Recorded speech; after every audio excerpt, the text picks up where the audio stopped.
May Mendoza update. Happy Monday, Dabarkad sa Itbulaga. Happy Monday. And outfit mo rin. Ngayon Monday. Bahala kayo, pero ako weekend pa rin ako. Boss muna sa mga gawain at sagot na namin Dabarkad ang papatanggal stress ninyo.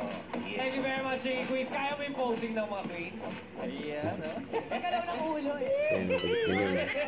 O, Team Studio, eto na ang magpapa...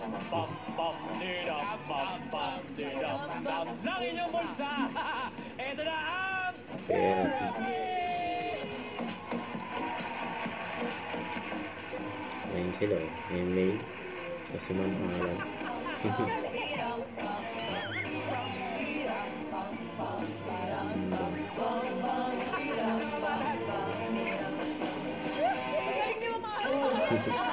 ano na yun, para swerte. Tama, para swerte.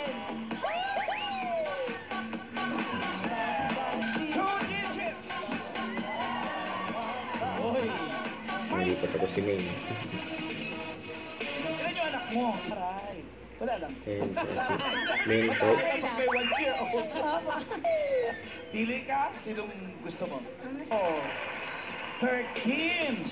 Banana. Parang kayang tanggalin yung ulo niyo sa liig niya. No? Actually, kaya talaga. Ha? Tanggalin mo nga dahil. Tanggalin daw yung ulo. Wow. Ano mo hanap? Para hindi ka marunong sa math. Oh, no. Galing mo ako sa math. Galing mo mamalap. Charing, mati-mati siya.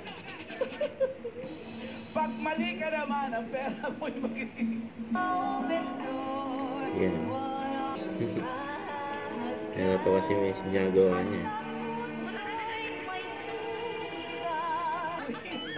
Nakakabilib si Chin.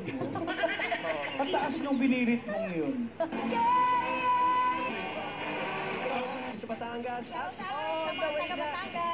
On the way na ang swerte sa Team Barangay. Kaya dyan lang kayo mga Dabarkads magpapalik pa ang Itbulaga.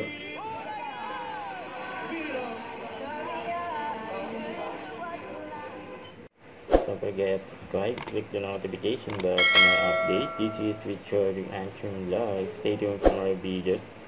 See ya.